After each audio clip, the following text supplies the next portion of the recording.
Good evening all, welcome to learners academy. अभी आवाज कहीं खो जाएगी मुझे पता है।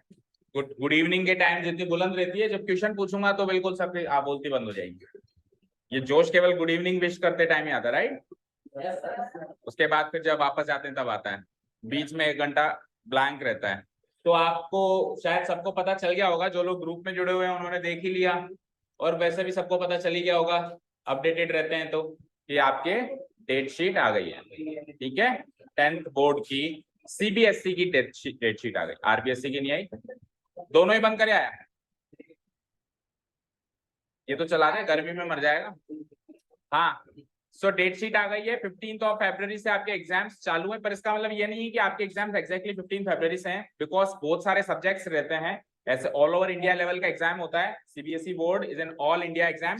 तो बहुत सारे सब्जेक्ट्स रहते हैं, लाइक लैंग्वेजेस भी बहुत सारी रहती हैं, सिंधी, मराठी, उर्दू, बहुत सारी, एंड और भी दूसरे दूसरे सब्जेक्ट्स भी रहते हैं, नॉट ओनली द लैंग्वेजेस, और सब्जेक्ट्स भी रहते हैं। तो वो सारे के सारे 15 फरवरी से स्टार्ट हो जाते हैं। मोस्ट प्रोबेबली आपके जो एग्जाम्स होंगे, जो हमारे जनरल सब्जेक्ट्स रहते हैं, like English, mathematics, Hindi, science, SST, ठीक है ना, 5 सब्जेक्ट जो मेन रहते हैं, जो जनरल हैं यही है, हिंदी भी है जैसे आरबीएस। तो वो जो है 27-28 फरवरी से स्टार्ट होगी, जितना एक्सपेक्टेड डेट। ठीक है, तो फिर भी आप तो लेकिन 15 फरवरी ही कट डेट मान के चलो, कि 15 फरवरी के बाद तो वैसे भी हम पढ़ाई नहीं कर पाएंगे, आपको सेल्फ स्टडी और थोड़ा रिलैक्स होने का टाइम चाहिए होगा। तो 15 फरवरी से पहले करना है जो भी करना है, ठीक है। सो समय बड़ा कम और काम बहुत ज्यादा है, तो सिंसेरिटी की जरूरत, डिसिप्लिन की जरूरत भी बहुत ज्यादा है। इन सारी बातों को मद्देनजर रखते हुए, ठीक है। जैसे कुछ बच्चे तो अभी एडमिशन लिया ही है, 4 दिन में एडमिशन लिया और पता चला डेट ही आ गई, तो ऐसा लग रहा है कि शायद एग्जाम ही आ गया ना। डेट आना मतलब एग्जाम आने की तरह फील होता है कि हाँ एग्जाम आ गया। तो अच्छी बात है, उनको पहले उन्होंने नोटिफिकेशन दे दिया ताकि बच्चे अपनी प्रिपरेशन उस डेट के अकॉर्डिंग प्लान कर सकें। भाई कितना टाइम है, कितना काम है, उस हिसाब से टाइम टेबल सेट करें, उस हिसाब से मेहनत करें। ठीक है, ये सीबीएसई की खास बात है, और आरबीएसई में ऐसा कभी नहीं होता, बिल्कुल एंड मोमेंट पे जाके वो डेट देंगे, कुछ प्लानिंग का टाइम नहीं देते वो लोग। पर अराउंड ये है कि सीबीएसई से 10 या 15 दिन बाद आरबीएसई स्टार्ट हो जाती है हर साल। हाँ, starting of March, first week या सेकंड वीक ऑफ मार्च से स्टार्ट होते हैं। चलो एनीवेज, तो 15 February is the cut date, शुरू हो जाए। हाल फिलहाल के लिए एक्सरसाइज नंबर 8.1, कल हमने ट्रिग्नोमेट्री इंट्रोड्यूस करी। ठीक है, तो देखो स्पीड के साथ अपने को स्मार्टनेस दिखानी होगी, स्पीड भी बरकरार रखनी है, थोड़ा सा फास्ट चलना है कोर्स को, ठीक है। और साथ में स्मार्टनेस मतलब स्मार्टली हम कॉन्सेप्ट्स को पढ़ना स्टार्ट करें, ताकि हम कम समय में ज्यादा अच्छा पढ़ पाए। जैसे कल हमने एक फ्रेमवर्क तैयार किया, sine, cos, tan, cosec, sec, cot. तो उस फ्रेमवर्क से मैं लिख भी देता हूं, what was the framework, sine, cos, tan, cosec, sec, cot. आपको इसी तरीके से ये फ्रेमवर्क आपके माइंड में छपा हुआ होना चाहिए, जैसे साइन के नीचे कोसेक, कॉस के नीचे सेक, टैन के नीचे कॉट। तो क्या सर इसी के नीचे ये लिखना जरूरी है क्या? अगर आप इसके नीचे लिख के याद करोगे तो उससे आपको रेसिप्रोकल्स भी याद हो जाएंगे, और उससे आपको बहुत सारे फॉर्मूले और भी याद हो जाएंगे। कैसे? देखो, इससे इस फ्रेमवर्क से कितने सारे फॉर्मूले याद हो रहे हैं। साइन का रेसिप्रोकल कोसेक है, और कोसेक का रेसिप्रोकल तो सिन नहीं, sine, not sin, it is sine. Okay, sine का रेसिप्रोकल कोसेक एंड कोसेक का रेसिप्रोकल साइन। तो अगर ये दोनों एक दूसरे के रेसिप्रोकल्स हैं, अगर ये दोनों एक दूसरे के रेसिप्रोकल्स है, तो I can write it as sine theta equal to 1 by cosec theta and cosec theta equal to, ये दो फॉर्मूले एक तो आप याद करते और एक आपको इसके नीचे रखने से याद हो गए। फायदा है या नहीं इस फ्रेमवर्क का? सिमिलरली कॉस का रेसिप्रोकल सेक एंड सेक का रेसिप्रोकल, तो दो फॉर्मूले और याद हो गए। क्या? Cos theta equal to 1 by sec theta and sec theta equal to 1 by, and similarly tan और cot एक दूसरे के रेसिप्रोकल्स हैं, तो tan theta equal to 1 by cot theta and cot theta equal to 1 by tan theta. और भी मैंने 2-3 फॉर्मूले आपको इसी फ्रेमवर्क के थ्रू याद करवाए कल। क्या? देखो, अगर आपको tan की value in terms of sine and cos निकालनी है, तो tan थीटा क्या होता है, साइन थीटा डिवाइडेड बाय, तो वो भी याद हुआ, साइन डिवाइडेड बाय कॉस। ठीक है, और cot थीटा की value in terms of cosec and sec निकालनी है, तो वो कैसे होगा, cosec theta divided by, cosec theta divided by sec theta. और क्योंकि tan और cot आपस में भी रेसिप्रोकल्स हैं, तो अगर tan की वैल्यू इन दोनों से निकालनी है तो उल्टा हो जाएगा, cosec बाय sec का क्या हो जाएगा, sec theta divided by cosec theta. और यहाँ पे cot की वैल्यू अगर उन दोनों से निकालनी है तो sin बाय cos की जगह क्या हो जाएगा, cos theta divided bye sin। तो देखो कितने सारे फॉर्मूले केवल एक फ्रेमवर्क से याद हो रहे हैं हमको। sin cos tan, उसके नीचे cosec sec cot।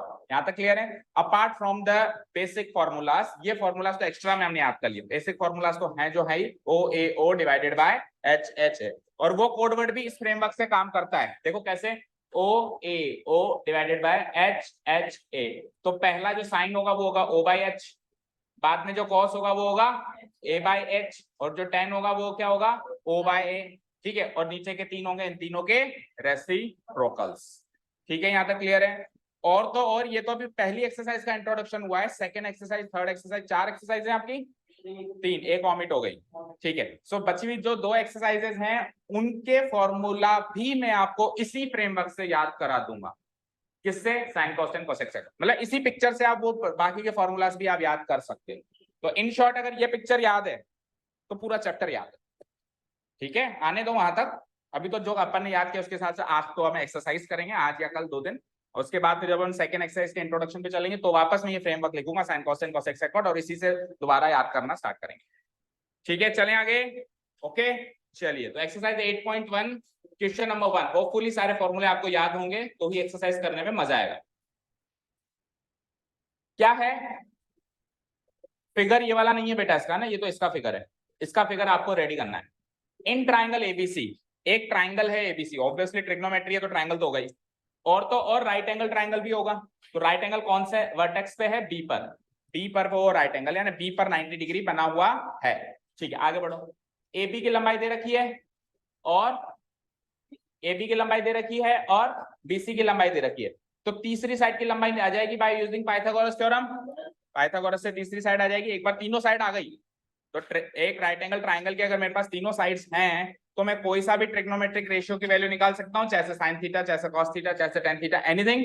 क्योंकि सारे के सारे ट्रिग्नोमेट्रिक रेशियोस इन 3 साइड्स के रेशियोस ही तो हैं।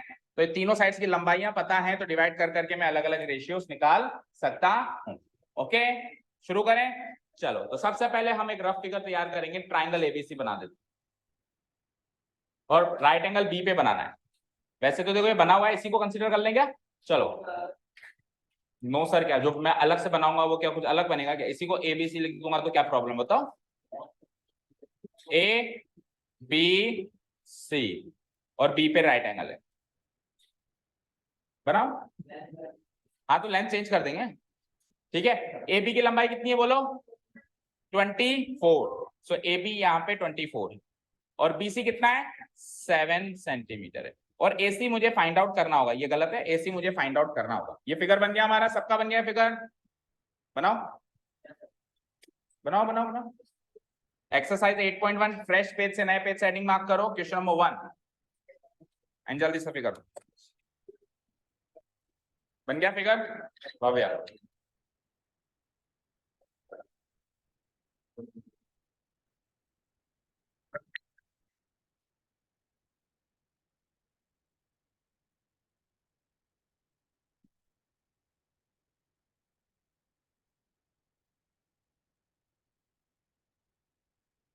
सारे बच्चे आए आज, कोई एब्सेंट नहीं है।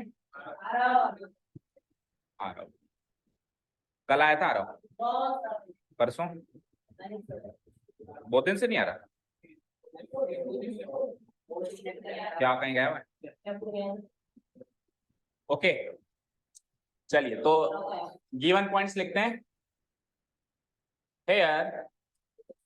Hair a right triangle ABC, a right triangle, चाहो तो आप पूरा भी लिख सकते हो, राइट एंगल्ड ट्राइंगल, या शॉर्ट में राइट ट्राइंगल ABC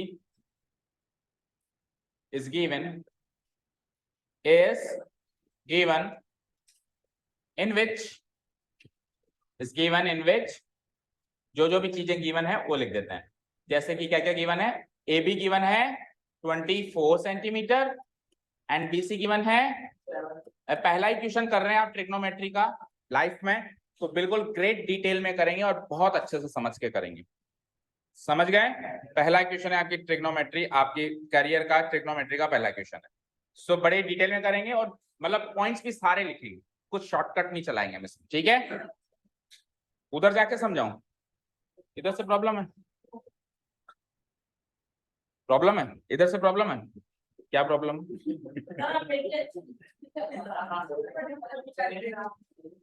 ठीक है, as you wish.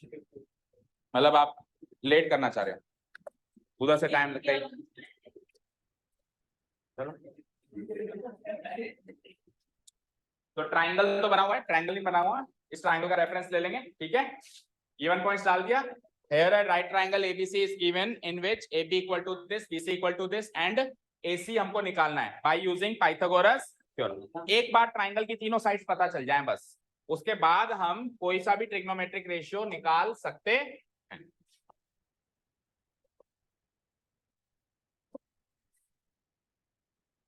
Here a right triangle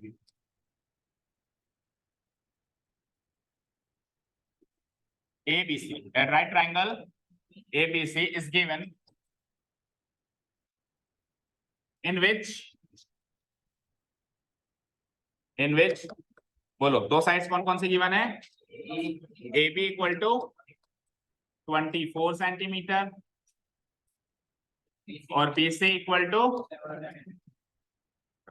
ये दो साइड्स गिवन है, डन। और एक साइड जो पाइथागोरस थ्योरम से हम निकालेंगे, ठीक है ना?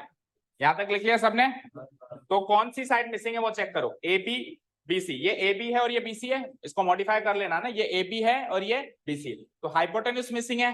सो इतना तो जानते होंगे ट्रिग्नोमेट्री से पहले भी कि हाइपोटेन्यूज का square equal to sum of the squares of the other two sides, sum of the squares of the other two sides in a right angle triangle. ऐसा कौन कहता है? पाइथागोरस थ्योरम कहती है, पाइथागोरस साहब ऐसा कहते थे, जिसका प्रूफ चैप्टर 6 में आएगा, ठीक है? अगर ओमिटेड नहीं होगा तो, ठीक है? नहीं है तो आ जाएगा, ओके। चलो तो चले आगे। So by using Pythagoras theorem, so by using Pythagoras theorem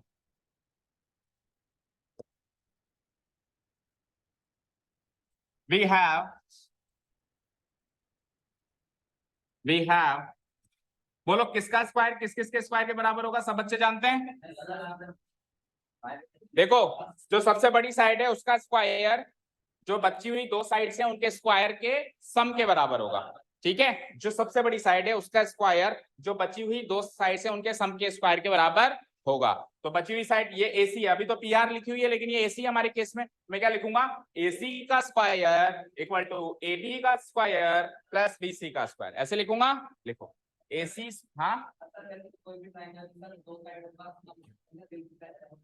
बड़ा होता है ना, इक्वल की इक्वालिटी की बात चल रही है, ठीक है? हम बड़े होने की बात नहीं कर रहे।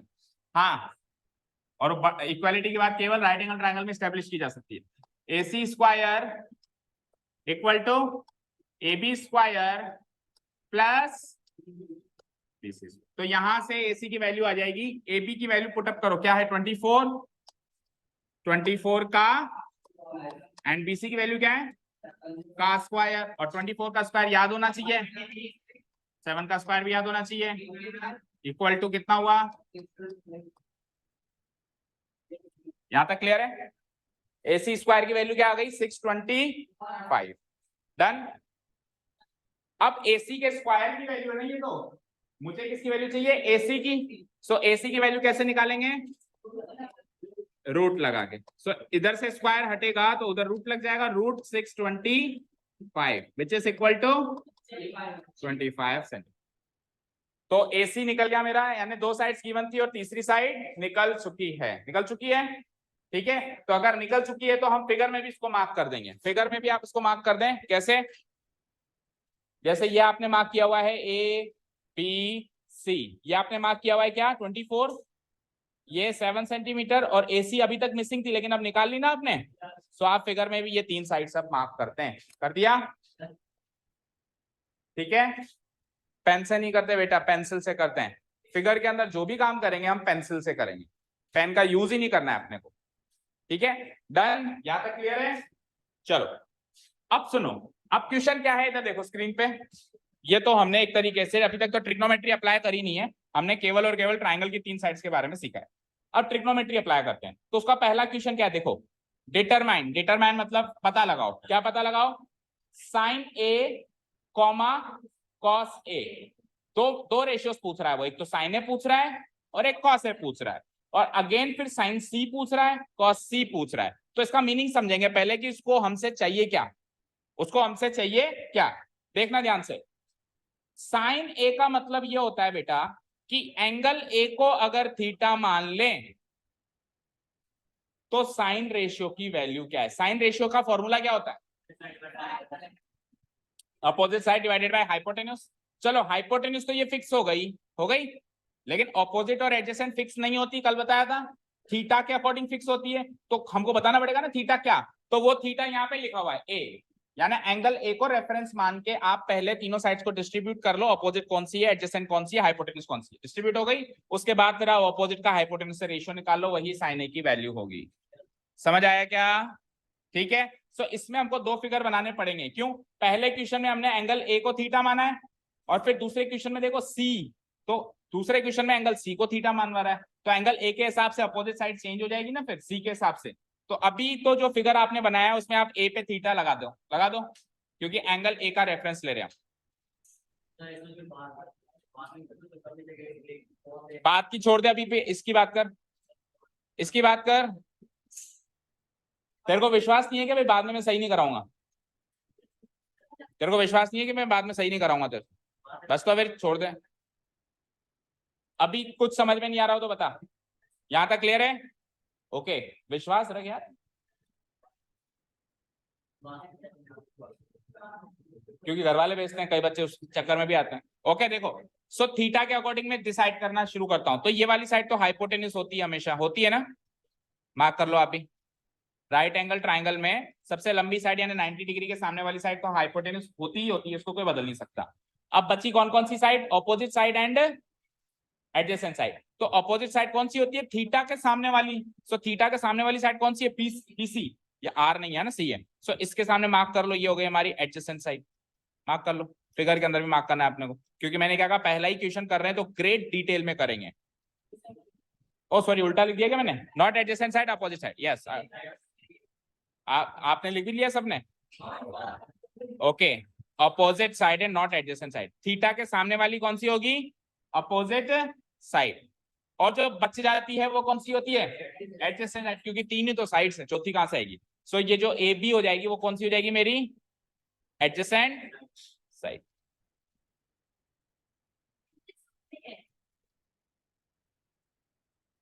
ठीक है, क्लियर है यहां तक। तो तीनों साइड्स का डिस्ट्रीब्यूशन हो गया सभी का। स्टार्ट करें, तो एक बार पहले मैं रफली सॉल्व कर रहा हूं, फिर प्रेजेंटेशन बताता हूं। ठीक है, रफली सॉल्व करूं, देखो पहला क्वेश्चन क्या है, साइन है, पहला क्वेश्चन क्या है, तो साइन ए, एंगल ए को थीटा माना, अच्छा साइन का फॉर्मूला बोलो, ऑपोजिट डिवाइडेड बाय हाइपोटेन्यूज, है ना। आपको ओ बाय एच, अभी मैंने रफली लिखा है इसलिए ओ बाय एच लिख रहा हूं, जब भी मैं प्रेजेंटेशन कराऊंगा तो पूरा लिखेंगे, ऑपोजिट साइड डिवाइडेड बाय, ठीक है। अब सुनो, अपोजिट साइड कहां है, चेक करो, बीसी, आपने मार्क करी है थीटा के अकॉर्डिंग, आपने मार्क करी है ना। सो अपोजिट साइड क्या हो जाएगी, बीसी। हाइपोटेन्यूज क्या है, एसी है। बीसी की लंबाई 7 सेंटीमीटर गिवन थी, ऑलरेडी गिवन थी, और एसी की लंबाई आपने पाइथागोरस से निकाल ली 25। आंसर, दैट्स इट, यही आंसर है साइन ए का। किसका आंसर है ये, साइन ए का मतलब क्या होता है, एंगल ए को रेफरेंस मानते हुए साइन रेशियो की वैल्यू। और साइन रेशियो किस किस साइड्स का रेशियो होता है, अपोजिट साइड और हाइपोटेन्यूज का रेशियो ही साइन रेशियो होता है। नहीं, इसको लिखते हैं अपन फ्रैक्शन में, क्योंकि ये एक वैल्यू है, ये एक वैल्यू है, वैल्यू को हम फ्रैक्शनल फॉर्म में लिखेंगे। 7:25 कोई वैल्यू नहीं बनेगी, ठीक है, क्लियर है। 7/25 इस फॉर्म में लिखेंगे। अच्छा चलो, साइन ए के बाद अगला क्वेश्चन क्या है, cos ए। तो अभी रफली चल रहा है, देखो फिर मैं भी प्रेजेंटेशन बताऊंगा। cos का फॉर्मूला बोलो, एडजेसेंट डिवाइडेड बाय हाइपोटेन्यूज। तो एडजेसेंट साइड कौन सी है, ए बी, और हाइपोटेन्यूज तो एसी फिक्स है ही सही है। सो ए बी की लंबाई गिवन थी 24 और एसी की मैंने निकाल ली 25।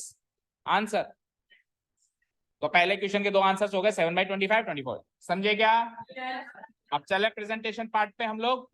ओके, तो अब देखो इसको कैसे प्रेजेंट करेंगे। यहां तक तो सबका काम हो गया, यानी कि सिंपल सी बात है, पहले अपने को 3 साइड्स निकालनी है ट्राइंगल की। गिवन है तो अच्छी बात है, नहीं तो 2 गिवन है तो तीसरी निकाल लेनी है, क्योंकि 3 साइड्स हाथ में है। अब 6 के 6 रेशियो में से जो भी चाहे पूछ ले, किसी का भी किसी से रेशियो पूछ ले, निकाल लेंगे। रेशियो ही तो निकालना है, डिवाइड करके तो लिखना है, और क्या करना है, समझे? ओके, वो फिर एडवांस लेवल आ गया दूसरे तीसरे एक्सरसाइज की कहानी में। इस एक्सरसाइज की बात कर रहा हूँ। इस एक्सरसाइज में आपको हाथ में 3 साइड चाहिए, ठीक है? बाकी फिर ये पूरी एक्सरसाइज सॉल्व हो सकती है। ओके चलो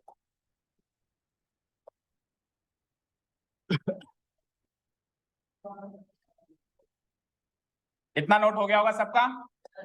चलिए, सो अब हमको करना है, अब हमको एक चीज लिखनी है बेटा। हमको क्या लिखनी है कि हमने एंगल ए पे थीटा लिया है। अब हमने क्या लिया? एंगल ए पे थीटा। वो क्यों लिया है? क्योंकि उसने साइन ए पूछा है, उसने साइन ए पूछा है। तो मैं क्वेश्चन नंबर 1 मार्क करता हूं यहां पे। क्वेश्चन नंबर 1 है sine A question mark and cos A question mark. ये क्वेश्चन नंबर फर्स्ट है इसका। तो साइन ए और कॉस ए पूछा गया है, इसीलिए ए को थीटा माना है, ठीक है ना? तो मैं क्या लिखूंगा? Considering angle A as theta, considering angle A as theta, we have angle A को थीटा मानेंगे तो 3 साइड्स कौन कौन सी होंगी वो लिखनी है हमको। हाइपोटेन्यूज कौन सी होगी, एडजेसेंट कौन सी होगी, अपोजिट कौन सी होगी। हमने फिगर में मार्क किया है ना, वो इधर मेंशन करना है, ठीक है? सबसे पहले हाइपोटेन्यूज लिख दिया करो, क्योंकि वो तो फिक्स होती है ना। So considering angle as theta, we have hypotenuse side कौन सी है बताओ? AC कौन सी है, और उसकी वैल्यू कितनी है? सेंटीमीटर। अपोजिट साइड कौन सी है? एंगल ए को थीटा माना तो अपोजिट साइड कौन सी है? BC, और उसकी वैल्यू कितनी है? 7 सेंटीमीटर। एंड एंगल ए को थीटा माना तो एडजेसेंट साइड कौन सी है? जो भी हमने फिगर में मार्क किया उसको यहाँ मेंशन करना है, दैट्स इट।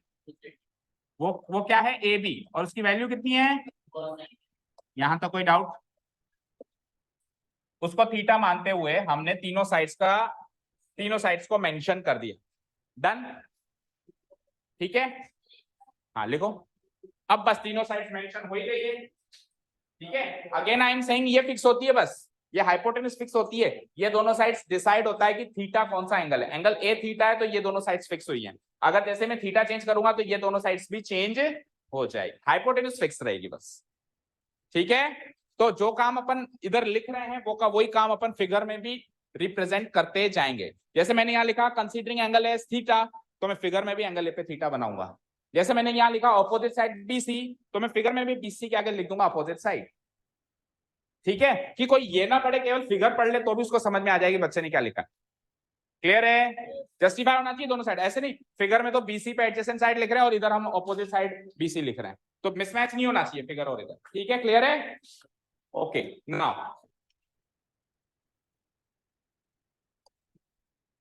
नाउ जो 2 क्वेश्चन हमसे पूछे थे उसका आंसर लिखने जा रहे हैं हम। साइन ए, पहले तो हम लिखेंगे फॉर्मूला। ये मक्खी आ गई, ये मक्खी के चक्कर में बुलाया तुमने मुझे यहाँ पे। साइन ए, इधर देखो, साइन ए, साइन का फॉर्मूला लिखेंगे। देखो आगे ए है, बी है, सी है, सुनना ध्यान से, इंपॉर्टेंट बात बता रहा हूं। आगे ए है, बी है, सी है, थीटा है, अल्फा है, बीटा है, कुछ भी है, साइन का फॉर्मूला तो फिक्स है, opposite side divided by hypotenuse. वो फॉर्मूला एंगल से नहीं बदलता, वो फॉर्मूला एंगल ए को एंगल बी करने से फॉर्मूला नहीं बदलेगा। साइन का फॉर्मूला तो वही रहेगा, opposite side divided bye angle से क्या बदलेगा? वो साइड्स बदल जाएंगी, अपोजिट साइड्स बदल जाएंगी, एडजेसेंट साइड्स बदल जाएगी, लेकिन साइन का फॉर्मूला तो सेम रहेगा। ओके, क्या फॉर्मूला है? Opposite side. पूरी लिखनी है, पूरी प्रेजेंटेशन करेंगे जब पूरा नाम लिखना है, ऐसे नहीं O/H लिख के छोड़ दिया, बिल्कुल कटेंगे। आप आपके NCERT के एग्जांपल्स खोल के देखो, उसने एक बार भी अगर ऐसे लिखा हुआ है, इधर सुन लो क्या कह रहा है। क्या हमने नहीं लिखा? तेरी कॉपी के ऊपर नाम नहीं लिखा रहेगा क्या तेरा? उनको क्या पता भी O का मतलब क्या, H का मतलब, मैं भी वही कह रहा हूँ ना। और नहीं तो NCERT की एग्जांपल्स उठा के देखो, एक भी एग्जांपल में अगर उसने शॉर्ट में लिखा हो O/H, O/A या A/H, तो तुम भी लिख लो, पर नहीं मिलेगा। पूरा पूरा नाम लिखा हुआ है, opposite side divided bye hypo. ये तो हमने कोड बनाया, उसके हिसाब से हम शॉर्ट में कभी कभी लिख देते हैं टाइम बचाने के लिए। सो ऑपोजिट साइड कौन सी है इधर देखेंगे? BC और हाइपोटेन्यूज कौन सी है? AC। सो आंसर लिख दूंगा मैं इसका BC डिवाइडेड बाय AC और फिर BC की वैल्यू और AC की वैल्यू। सो BC की वैल्यू क्या आई? 7 और AC की वैल्यू क्या आई? 25। आंसर बोलो। सेंटीमीटर नहीं लिखना है, सेंटीमीटर सेंटीमीटर कट गया। हाँ 7/25 रेशियो में कभी भी यूनिट नहीं आती। हाँ हाँ कट सकती है ना, अभी तो नहीं कट रही। हाँ बिल्कुल, आप इसको इससे डिवाइड करोगे, अगर कुछ कट रहा है तो काटना है, ऑब्वियस बात है। ठीक है, रेशियो में अगर कुछ कट के मिल रहा है तो काटना ही है, इसमें पूछने की क्या बात है। ओके, अब चलो साइन ए के बाद किसकी बारी है? कॉस ए की।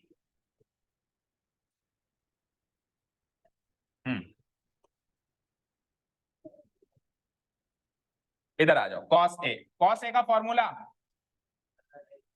Adjacent side divided by hypotenuse. Adjacent side divided bye, अब एडजेसेंट साइड ऊपर से देख लो, आपने खुद ने लिखी हुई है, क्या लिखी है? AB लिखी है और हाइपोटेन्यूज आपने क्या लिखी है? AC। सो AB बाय AC करना है आपको, करना है। AB की वैल्यू क्या लिखी है आपने? 24 एंड AC की वैल्यू क्या लिखनी है आपने? 24/20। सो क्वेश्चन नंबर फर्स्ट के दो आंसर्स क्लियर हैं। एक आंसर है 7/25, एक आंसर है 24/25। पीछे से आंसर की से मैच कर लीजिए एक बार, और कोई मिसमैच है तो बता दीजिए। सही है, यहां तक क्लियर है सभी को? चलें इसके सेकंड पार्ट पे। सबका सब कुछ नोट डाउन भी हो गया?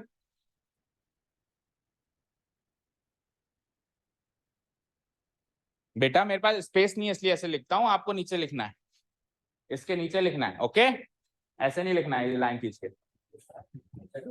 आपके पास तो स्पेस ही स्पेस है, और नहीं भी है तो भी आपको तो ऐसे ही लिखना है, क्योंकि आप अभी जो आदत डालोगे वैसी आदत एग्जाम में चलेगी आपकी। तो आदत अच्छी डालनी है अभी से, ठीक है ना? ऊपर उसके नीचे, मतलब ऐसे सीक्वेंस में चलना है, ऐसे हॉरिजॉन्टली नहीं चलना।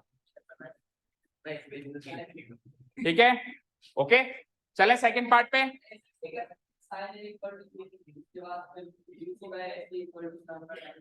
देखो अगर छोटी मोटी सी चीज है तो हॉरिजॉन्टली लिख लिया, लेकिन अब ये तो पूरा एक फॉर्मूला टाइप में सेट हो रहा है, तो इसको हॉरिजॉन्टली ना लिखें तो अच्छा है। ये लिख दिया ना, उसके नीचे से फिर इस पार्ट को इसके नीचे लिख। हाँ हाँ हाँ, उसके आगे लिख दो ना। ये वाला जो पार्ट, ऐसे कह रहे हो ना कि ये वाला जो पार्ट है, ये वाला नहीं,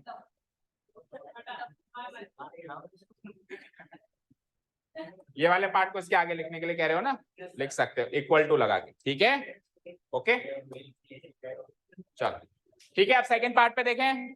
सेकंड पार्ट में मुझसे क्या पूछा है? क्वेश्चन पढ़िए, रीड आउट द क्वेश्चन। तो मैं इसी में चेंजेस करके बता रहा हूं, साइन सी कॉस सी। सेकंड क्वेश्चन है साइन सी कॉस सी। नहीं अभी करना है, होमवर्क नहीं, अभी तो शुरुआती कुछ क्वेश्चन होमवर्क नहीं देंगे। हाँ कर दो ना, सेकंड पार्ट है साइन सी कॉस सी, ये करना है आपको, ये करना है, साइन सी कॉस सी निकालना है। तो अब आप एंगल सी को थीटा मानोगे। कल तक आप एंगल ए को थीटा मान रहे थे, अब आप किसको थीटा मानोगे? सी को। और तो और आपको फिगर भी दोबारा बनाना पड़ेगा, क्योंकि थीटा बदल गया तो अपोजिट साइड बदल गई, एडजेसेंट साइड बदल गई। सो अगेन एक और फिगर बना दो राइट साइड में, सेम टू सेम वैसा का वैसा, सेम टू सेम वैसा का वैसा फिगर बना दें, ये जो आपने बनाया था पहले। बस इसमें आप क्या क्या चेंजेस करेंगे, इसको एक बार डिलीट कर दो। देखो ये ए बी सी ऐसे के ऐसे, ए बी की लंबाई क्या थी? 24, बोलो। BC की क्या थी? 7, और ये आपने क्या निकाली थी? 25। ये तो सेम रहेगा, लेकिन अब जो आप थीटा एंगल ए पे लगा रहे थे वो कहाँ लगाओगे? एंगल सी पे। तो ये तो चलो पहले से फिक्स है, हाइपोटेन्यूज 90 डिग्री के सामने वाला, इसको तो कोई बदल ही नहीं सकता। लेकिन थीटा के सामने वाला कौन होता है? तो पहले थीटा वहां लगा रहे थे तो अपोजिट साइड BC हो रही थी, अभी थीटा कहाँ लगा रहे हैं बेटा? सी पे, तो अपोजिट साइड कौन सी हो जाएगी? तो इसके सामने मार्क करो, this is the opposite side, this is the, और बची हुई साइड BC क्या हो जाएगी मेरी? Adjacent side. तो ये फिगर बना लो फटाफट से। बना लिया या बना लिया? बना लिया, तुम भी बना लो, बाकी लोग भी बना लो फिर। तैयार क्या, सरहद पे जा रहा है क्या? तैयार का है?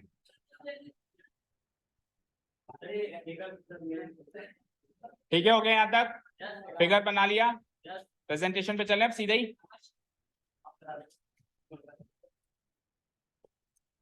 बना लिया फिगर, ओके। चलो, सो कंसीडरिंग एंगल सी, अच्छा यहाँ पे फिर नोट कर लिया ना आपने, ए बी तो है अपोजिट और बीसी है एडजेसेंट, और हाइपोटेन्यूज में कोई भी चेंजेस नहीं आएगा। और देखो सिलेक्शन क्राइटेरिया हमेशा यही रखो, पहले हाइपोटेन्यूज का सिलेक्शन करो, फिर अपोजिट का सिलेक्शन करो और बचा हुआ एडजेसेंट को दे दो, इससे गलती होने के चांसेस कम है। ठीक है, बाकी अपना अपना अगर आप और कोई प्रोसेस फॉलो करना चाहें तो उसमें कोई प्रॉब्लम नहीं है, सही होना चाहिए। ठीक है, चलो तो उसी प्रोसेस से आगे चलते हैं। ऑपोजिट कौन सी होगी? एसी। ऑपोजिट कौन सी होगी? सो ये सॉरी ऑपोजिट नहीं, हाइपोटेन्यूज। हाइपोटेन्यूज कौन सी होगी? तो इस पार्ट में तो कोई भी चेंजेस नहीं आएगा, सेम टू सेम लिख दो। ये लिख दो कंसीडरिंग एंगल ए की जगह क्या लिख दो? C. Considering angle C as theta, considering angle C as theta, we have, considering angle C as theta, we have hypotenuse equal to AC equal to 25। पहली लाइन तो सेम। अब क्या होगा देखो स्क्रीन पे, तो देखो ऑपोजिट जो कल तक BC थी आज क्या हो जाएगी? AB, और जो एडजेसेंट कल तक AB थी वो आज क्या हो जाएगी? बस ये दोनों ही तो चेंजेस होंगे, तो इन दोनों का जो सीक्वेंस है वो चेंज कर दो, कर दें? ठीक है,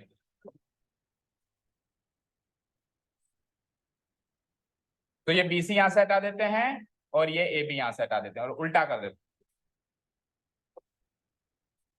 ठीक है, सो बोलो अपोजिट कौन सी बनेगी अभी?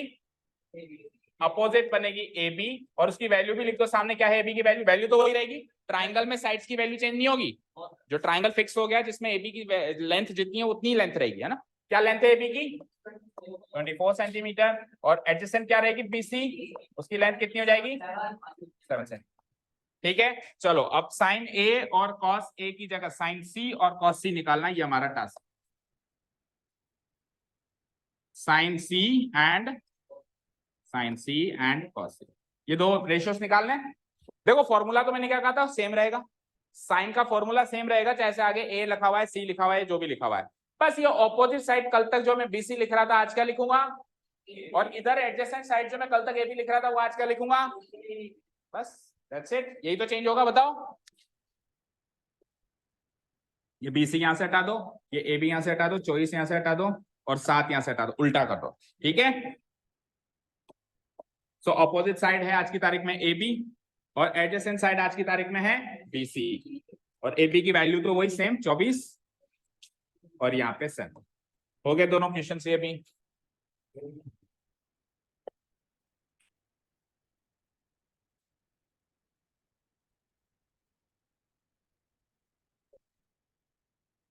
अच्छा ये वैल्यूज हमने लिखी है बेटा, AB BC AC, ये दोबारा मत लिखना कहीं, ये भी दोबारा लिखने बैठ गए। और यहां से स्टार्ट करना है सेकंड पार्ट, है ना? वो ऊपर वाला पार्ट तो कॉमन है दोनों के लिए, उसमें तो ट्राइंगल की साइड्स निकाली हमने, AB की लेंथ, BC की लेंथ, AC की लेंथ, तो उसको रिपीट नहीं करना आपको, है ना? हो गया क्या पहला क्वेश्चन? बताओ बिल्कुल अच्छे से समझ में आया?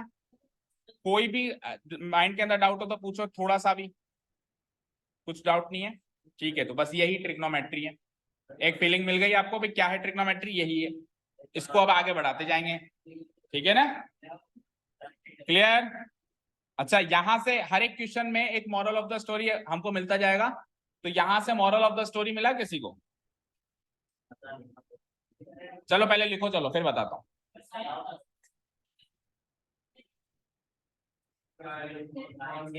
चलो लिखो लिखो लिखो एक बार, सोचो क्या एनालाइज किया आपने?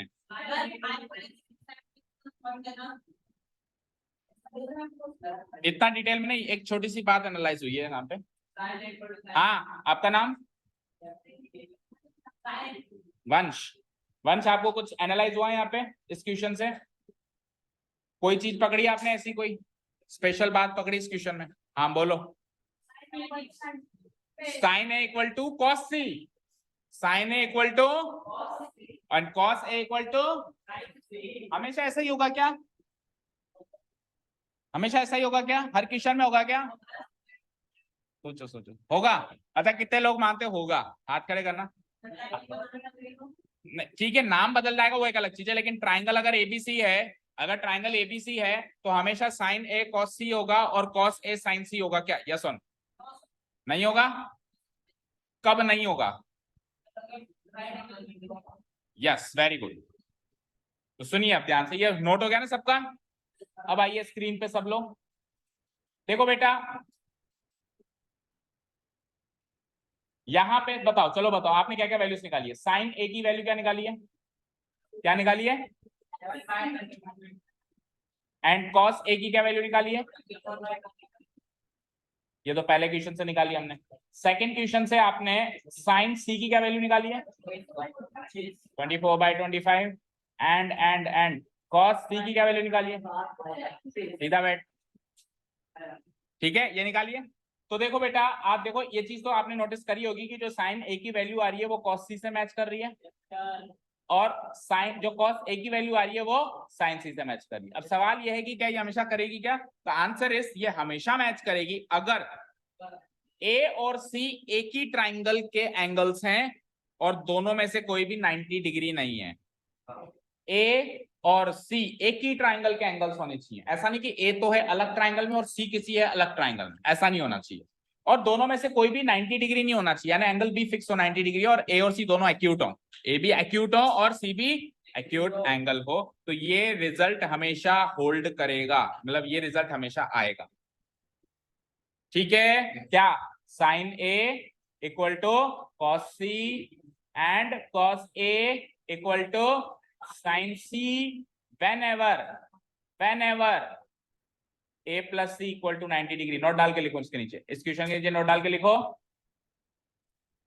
क्योंकि ये जो चीज मैं अभी आपको बता रहा हूं इसकी पूरी एक एक्सरसाइज है, और मुझे ऐसा फील हो रहा है कि वो एक्सरसाइज जो आप बता रहे हो ना ऑमिट हुई है, तो वो यही वाली एक्सरसाइज ऑमिट हुई है। तो फिर आप एक्सरसाइज में नहीं सीखोगे तो अभी थोड़ा बहुत सीखते जाओ। साइन ए और कॉस सी बराबर होंगे, कॉस ए और साइन सी बराबर होंगे जब जब ए और सी का सम 90 डिग्री होगा। तो इस केस में ए और सी का सम 90 डिग्री है क्या? बोलो रुद्र, क्या पता क्या होता है? ट्राइंगल का एंगल सम कितना होता है? बोलो मयंक, ट्राइंगल का एंगल सम कितना होता है? एक ट्राइंगल में 3 एंगल्स का सम कितना होता है?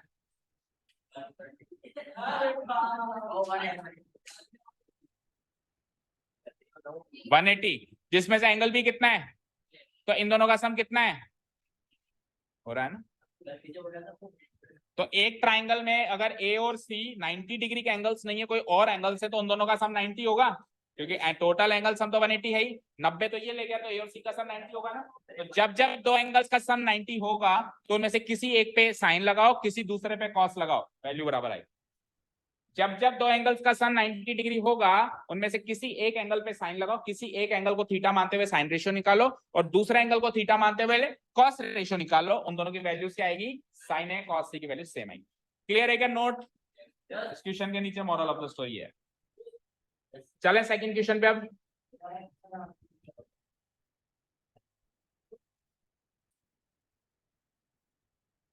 हो गया नोट डाउन? इस चैप्टर से सबकी टेस्ट नोटबुक्स बन जानी चाहिए, समझ गए? कोई भी पेपर या शीट के अंदर टेस्ट नहीं देगा, और सब बड़े ध्यान से सिंसियरली पढ़ाई करेंगे इस चैप्टर से। मैं टेस्ट पेपर के जो मार्क्स आएंगे उस पर पेरेंट्स के सिग्नेचर लूंगा नेक्स्ट टाइम से। ओके ठीक है, कैसे भी मार्क्स आए आपको पेरेंट्स के साइन करवा के लेके आने, और पेरेंट्स के साइन आप खुद नहीं करेंगे, उसका प्रूफ ये होगा कि फॉर्म के अंदर से साइन से मैच होगा, और फॉर्म पे साइन में पेरेंट्स से आंखों के सामने कराऊंगा। और जिन्होंने करवा लिया मुझे पता है पेरेंट्स कहीं है नहीं है, तो आज ही बुलवाते हैं। क्या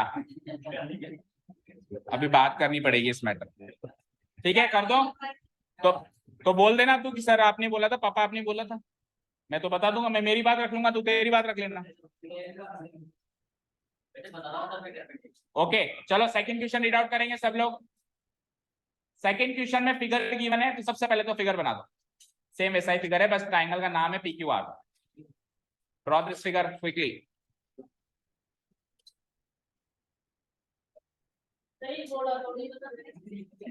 खड़ा स्टैंड अप।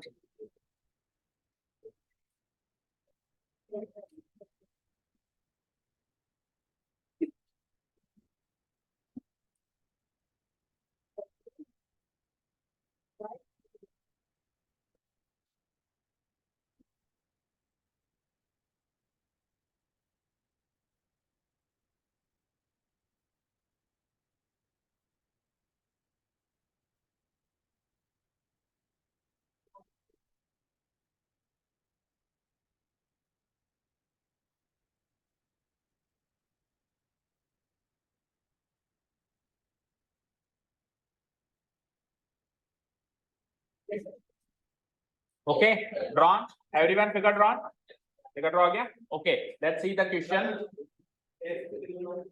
सुबह 8 बजे, 7 से 8 बुलाओगे आप? एक मिनट हो देंगे, सही है, चलो सही। क्या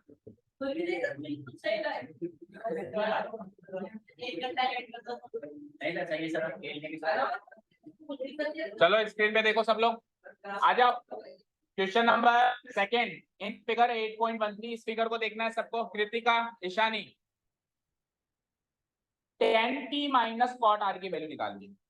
अब tan p एक रेशियो होगा जिसकी वैल्यू कुछ आएगी, जैसे भी sin a की कुछ वैल्यू आई, जैसे cos a की भी कुछ वैल्यू आई, तो वैसे tan p की कुछ वैल्यू आ सकती है और cot r की भी कुछ वैल्यू आ सकती है। जब वैल्यू आ जाए तो इसको इसमें माइनस करके निकाल लेना, वेरी इजी। तो अब अपने को क्या करना है, देखो देखना यह है कि यहाँ पे एंगल p है, यहाँ पे एंगल r है, तो वापस डबल काम करना पड़ेगा, दो ही फिगर बनेंगे। एंगल p के हिसाब से हम थीटा इधर मानेंगे और ऑपोजिट साइड ये बनेगी और एडजेसेंट साइड ये बनेगी। एंगल r के हिसाब से थीटा इधर मानेंगे और ऑपोजिट साइड ये बनेगी और एडजेसेंट साइड ये बनेगी। तो अभी पहले एंगल p को थीटा मान लें, तो एंगल p को थीटा मानते हुए इसको मानो ऑपोजिट साइड, इसके नीचे मार्क करो ऑपोजिट साइड। उससे पहले अपने को QR की वैल्यू भी निकालनी है, अभी हमारे पास QR की वैल्यू भी नहीं है, ठीक है ना। तो 13 12 5 निकलेगी, वो तो आपको पता है, ट्रिपलेट्स याद है ना, 5 12 13 का, नहीं है याद? 5 12 13 का ट्रिपलेट होता है। जब भी एक राइट एंगल ट्राइंगल में हाइपोटेन्यूज 13 है तो बची दो साइड्स 5 और 12 होंगी। ये ट्रिपलेट्स डायरेक्ट याद होनी चाहिए। किस किस का होता है? 5 12 13, 3 4 5, और अभी से पहले आया था जो, इससे पहले कौन सा आया था? 7 24 25। ये ट्रिपलेट्स याद होने चाहिए हमको। जैसे ही दो साइड्स मिली 12 और 13, हम फटाफट बता देंगे 5 है सब, हालांकि निकाल के बताना है।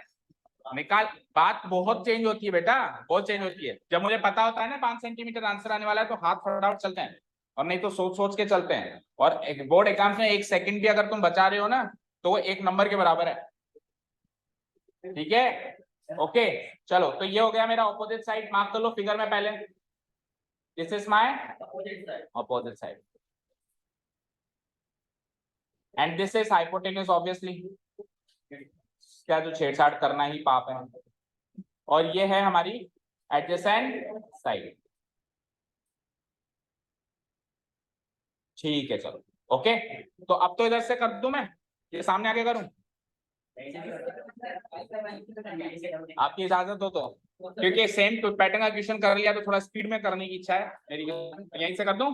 ओके, सो सबसे पहले हम क्या करेंगे, ट्राइंगल PQR के बारे में बताएंगे। Here right triangle, here right triangle PQR is given, right triangle PQR is given in which जो आपको डायमेंशंस गिवन है वो लिख दो। PQ गिवन है कितना? 12, एंड PQ के बाद PR गिवन है, हाइपोटेन्यूज गिवन है कितना? 13 सेंटीमीटर। तो पहला काम हम क्या करेंगे, बची हुई तीसरी साइड निकालेंगे। सबसे पहला से हम क्या करेंगे, बची हुई 9th का, 9th का ऑफ कर देंगे। टेस्ट लोगे कितने बजे, कितने बजे लोगे आप टेस्ट? अच्छा मैं लूंगा, हाँ हाँ, तो मैं हाँ टेस्ट देने के लिए 9 बजे तो आप 10th को बुलाओगे, 7 से 8 आप बुलाओगे, 8 से 9, तो 9 बजे 9th को बुलाएं, 9 से 10, 10 से 11।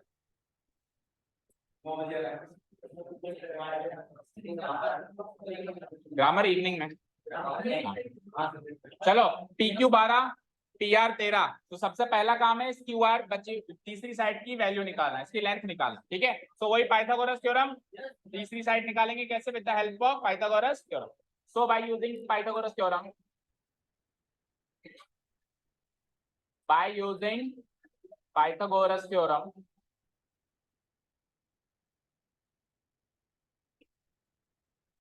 वी हैव, बोलो किसका स्क्वायर किसके स्क्वायर के बराबर होगा इस ट्रायंगल के हिसाब से? बोलो कृतिका। हाँ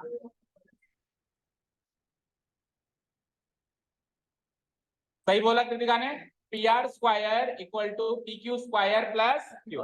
देखो एक साइड तो रहेगा, दो पार्ट्स है ना, इक्वल टू के इधर वाला एलएचएस, इक्वल टू के इधर वाला आरएचएस, तो एक साइड तो रहेगा अकेला हाइपोटेन्यूज और बची हुई दूसरी साइड रहेंगे ये दोनों।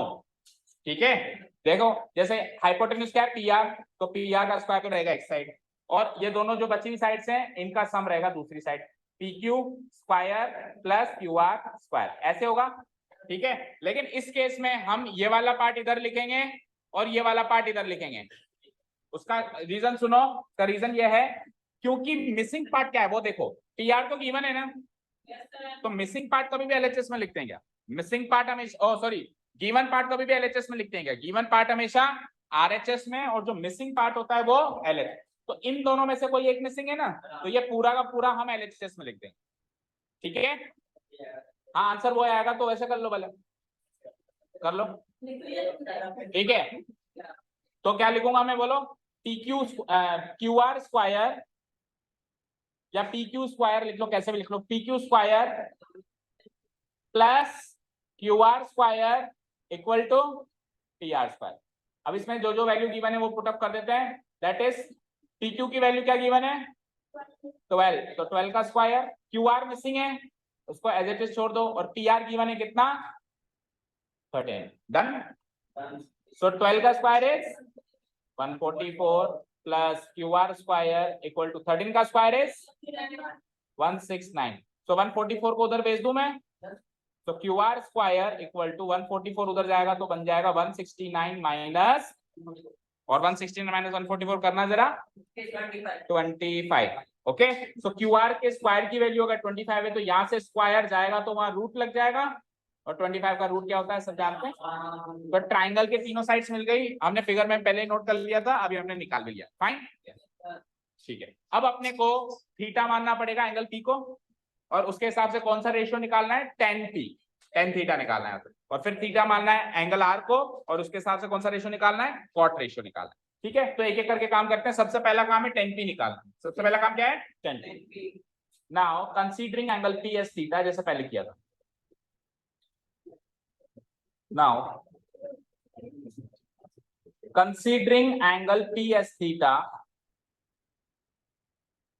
considering angle P as theta, we have, so P को थीटा मानेंगे तो तीनों साइड्स लिखनी है, कौन सी साइड कैसी है, कौन सी साइड कैसी है, लिखें? तो बोलो, सबसे पहले मैंने क्या कहा था, हाइपोटेन्यूज लिख लिया करो क्योंकि वो फिक्स होती है, हाइपोटेन्यूज।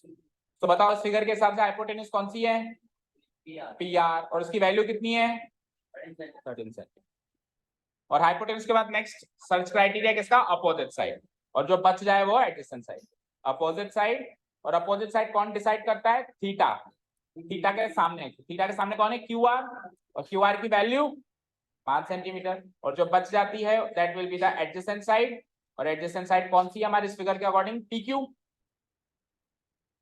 और पी क्यू की वैल्यू क्या है 12 सेंटीमीटर। बोलो तीनों साइड डिसाइड हो गई, एंगल पी को थीटा माना तो तीनों साइड डिसाइड हो गई। अब देखो हो सकता है कि इन तीनों में से आपको कोई दो ही काम आए, तीसरी काम ना है, पर लिखनी हमको तीनों है। एंगल पी को थीटा माना तो कौन सी साइड डिस्ट्रीब्यूटेड लिखनी है अपने को एक बार के लिए तीनों है, चाहे से काम हमको दो ही है, क्योंकि अभी एक ही रेशियो निकालोगे तो एक रेशियो में तो दो ही साइड्स काम आएगी ना। ठीक है, एक ऐसा नहीं कि सर एक तो वेस्टफुली हमने लिख दी, कोई बात नहीं, लिखनी अपने को तीनों है। अब क्या निकालना है, एंगल पी के हिसाब से आपको कौन सा रेशियो निकालना है, 10, एंगल पी के हिसाब से आपको निकालना है 10 रेशियो निकालना है, तो 10 रेशियो का फॉर्मूला चाहिए होगा मुझे। सो नाउ 10 पी, सो 10 का पहले आप ये भूल जाया करो कि पी क्यू आर क्या लिखा हुआ है, ये भूल जाया करो, पहले आप 10 का फॉर्मूला लिखो।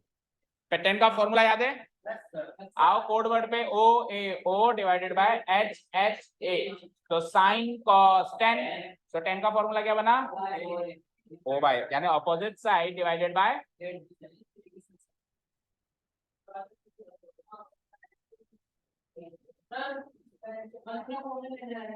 वंदना, बोलो 2 मिनट में आ रही, अपोजिट साइड डिवाइडेड बाय वंदना, आप 6:15 का टाइम दे के आया करो, ठीक है, 6 की जगह 6:15 का दे के आया करो। Opposite side divided bye adjacent side, सो अपोजिट साइड कौन सी है इसके हिसाब से, Q R, and adjacent side कौन सी इसके हिसाब से, पी क्यू, क्यू आर की वैल्यू 5, पी क्यू की वैल्यू 12। यहाँ तक कोई डाउट? अब ये तो हो गया मेरा 10p। अब मेरे पास यहाँ पे स्पेस नहीं है, तो आप यहाँ पे वॉच करो, घर जाके करना करेक्शंस क्या क्या होंगे, करेक्शंस नहीं मतलब इसके बाद का काम क्या क्या होगा। सो नेक्स्ट स्टेप में मैं क्या करूंगा, स्क्रीन पे देखेंगे सब लोग। नेक्स्ट स्टेप में मैं थीटा बदलूंगा। नेक्स्ट स्टेप में मैं क्या करूंगा, सो अगला काम है मुझे कॉट आर निकालना, तो आर को थीटा लूंगा। तो क्या करूंगा मैं यहाँ पे, considering angle R S theta, तो आर को जैसे ही थीटा लूंगा तो इधर स्क्रीन पे देखो ये थीटा, फिगर चेंज करना पड़ेगा आपको, ये थीटा उठ के एंगल आर पे आ जाएगा, और एंगल आर पे थीटा आ जाएगा, तो ये एडजेसेंट साइड हो जाएगी अपोजिट साइड, और ये अपोजिट साइड हो जाएगी, बाकी कोई चेंज नहीं होगा, हाइपोटेन्यूज सेम रहेगी। तो एंगल आर को थीटा मानेंगे तो हाइपोटेन्यूज अपोजिट साइड हो जाएगी अब की बार पी आर, और उसकी वैल्यू 12, और एडजेसेंट साइड हो जाएगी अब की बार क्या, क्यू आर, और उसकी वैल्यू 5। ठीक है, यहाँ तक क्लियर। अब उसके बाद 10p तो निकल चुका था, अब क्या निकालना था आपको, कॉट आर। क्या निकालना था, तो कॉट का फॉर्मूला उल्टा, sine cos tan cosec sec cot, तो कॉट 10 के नीचे आ रहा है, तो 10 का रेसिप्रोकल है, तो 10 का फॉर्मूला अगर आपने लिखा है opposite by adjacent, opposite by adjacent, तो इसका हो जाएगा adjacent by opposite, adjacent side divided by opposite side, पूरा लिखना है फॉर्मूला। अब एडजेसेंट साइड कौन सी है हमारे पास, क्यू आर, ये वाली है, ये क्यू आर है ना, तो Q are divided by opposite side कौन सी है, P R, Q R divided by P R, Q R की वैल्यू 5 और पी आर की वैल्यू 12। यहां तक क्लियर है? तो दोनों ही 5/12 आए, तो माइनस करेंगे तो आंसर 0। तो लास्ट क्लोजिंग स्टेटमेंट कैसे लिखेंगे हम, हेंस क्या पूछा था आपसे, 10p माइनस कॉट आर की value, 10p minus cot R की वैल्यू, 10p भी मेरा क्या निकला 5/12, एंड कॉट आर भी मेरा क्या निकला 5/12, और नोट भी लिखेंगे इसके आगे, moral of the story equal to. तो ध्यान से देखो, जो 10p आया वो कॉट आर आया है, तो जो साइन और कॉस में रिलेशन था पिछले नोट में मिला, वो का वही रिलेशन किसमें है, tan और cot में, कि अगर दो एंगल्स का सम 90 डिग्री है तो किसी एक पे tan निकालो, किसी एक पे cot निकालो, वैल्यू सेम आएगी। देखो एंगल P और एंगल R का सम 90 है ना, क्योंकि Q तो 90 है, तो इन दोनों का सम 90 है, तो एक पे tan निकाला, दूसरे पे cot निकाला, वैल्यू बराबर है। और ये का यही बचे हुए जो दो बच गए उनमें भी चलेगा, cosec और sec, साइन कॉस में चला वो रिलेशन, tan और cot में भी चला, प्रूफ है, तो बचे हुए दो में भी चलेगा। इस रिलेशन को बोलते हैं complementary relationship between trigonometric ratios. इसकी पूरी एक्सरसाइज होती है, लेकिन इस साल से वो ओमिटेड है। तो इसका नोट डाउन करके क्या लिखोगे बताओ, नोट डाल के क्या लिखोगे इसके आगे, बोलो क्या लिखोगे, नोट क्या लिखोगे, 10p equal to cot R whenever P plus R 90 degree हो, angle P plus angle R 90 degree हो, तब हमेशा 10p और cot R हमेशा क्या होंगे, ठीक है, समझ आया? Okay, thank you so much for listening to us, have a nice day, keep learning and